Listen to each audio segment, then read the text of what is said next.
안녕하세요. 저희는 세이지약국 실습생 지서영입니다. 진유림입니다. 지난 시간 생리통 진통제에 이어 2주차에는 코로나19 경구용 항바이러스제인 몰누피라비르와 팍스로비드에 대한 영상입니다. 시작해볼까요? 먼저 코로나 바이러스가 무엇인지부터 알아야겠죠? 코로나 바이러스는 베타 코로나 바이러스 속에 속하며 단일 양성 가닥의 RNA 유전체가 외피에 쌓여있는 RNA 바이러스입니다. 이 바이러스의 감염 전파는 2019년 12월 중국에서부터 시작하여 거의 2년 동안 세계적인 코로나19의 범유행을 일으켰으며 주로 비말 감염을 통해 전파된다고 알려졌습니다.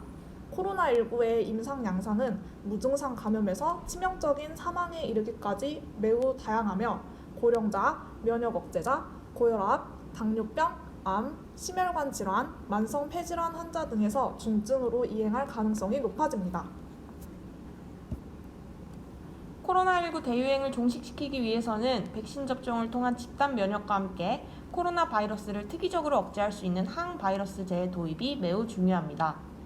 특히 백신 접종이 불가능하거나 백신에 적절히 반응하지 않는 면역 저하자 등의 경우 경구 투여가 가능한 항바이러스제가 매우 유용할 것입니다. 현재 국내에 허가된 코로나19 치료제는 중증 환자를 대상으로 하거나 고가의 주사 제제에 해당하여 주요 감염 대상자에 대한 접근성이 떨어지기 때문에 중증으로 악화될 가능성이 높은 환자에서 바이러스 노출 후 사용 가능한 경구 약물의 도입이 필요합니다. 이런 관점에서 코로나19 경구 치료제 개발 단계에서 선두에 있는 화이자와 MSD의 경구용 항바이러스제가 코로나19의 게임 체인저로서 큰 관심을 받고 있는 것입니다.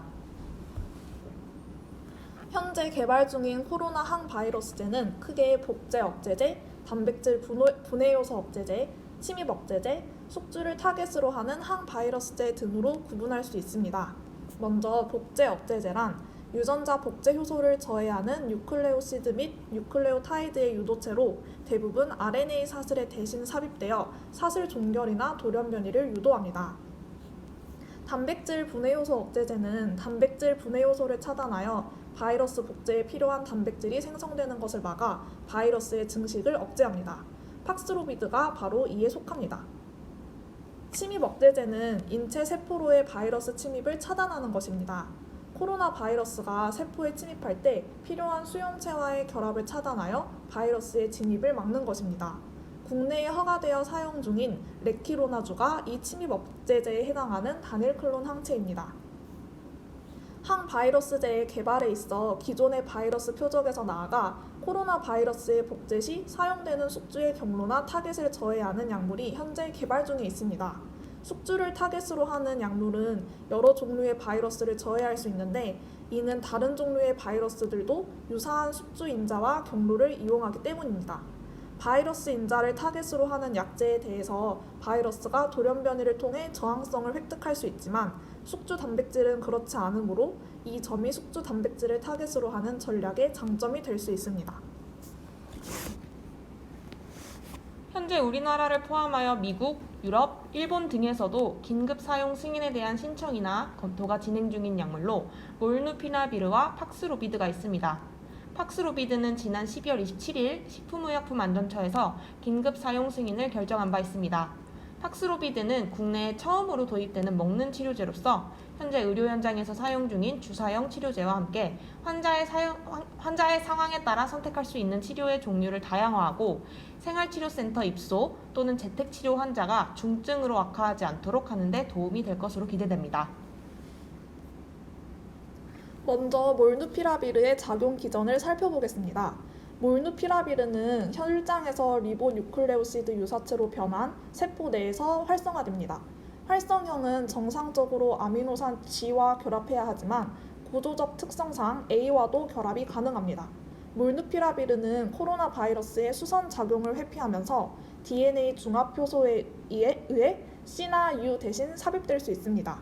이 가닥을 주형으로 하는 다음 번복제 주기에서 RNA 추가적인 돌연 변이가 생기고 복제 시마다 돌연 변이가 축적되어 제대로 기능하지 못하는 RNA가 생성됩니다.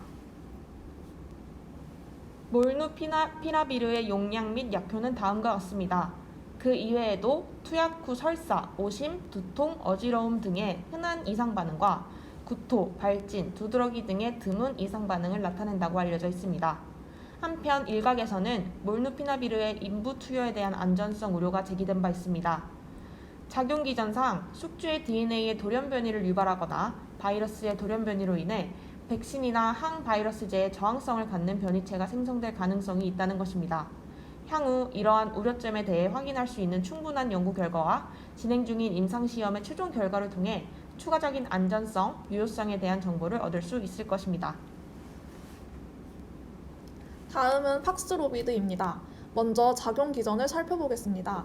코로나 바이러스가 발현하는 폴리프로테인은 코로나 바이러스의 단백질 분해 요소에 의해 절단되어 비구조 단백질을 생성합니다.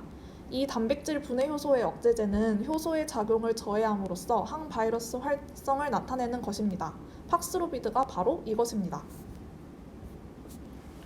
팍스로비드의 용량 및 약효는 다음과 같습니다. 이 약은 팍스로비드 2정과 리토나비르 1정을 함께 복용하게 되는데요. 리토나비르는 팍스로비드의 분해를 억제하는 약입니다. 팍스로비드는 CYP3A4에 의해 대사되는데 이를 불활성화시키는 리토타비르와 병용하여 약물의 유효 농도를 증가시키는 것이죠. 아마 다들 가장 궁금해하실 것 같은데요. 바로 가격입니다. 몰누피라비르는 $700, 팍스로비드는 $530로 몰누피라비르가 팍스로비드에 비해 다소 비쌉니다. 결코 저렴하지는 않지만 다른 제약회사에서도 약이 차츰 개발된다면 약값은 지금보다 많이 저렴해질 것으로 예상됩니다.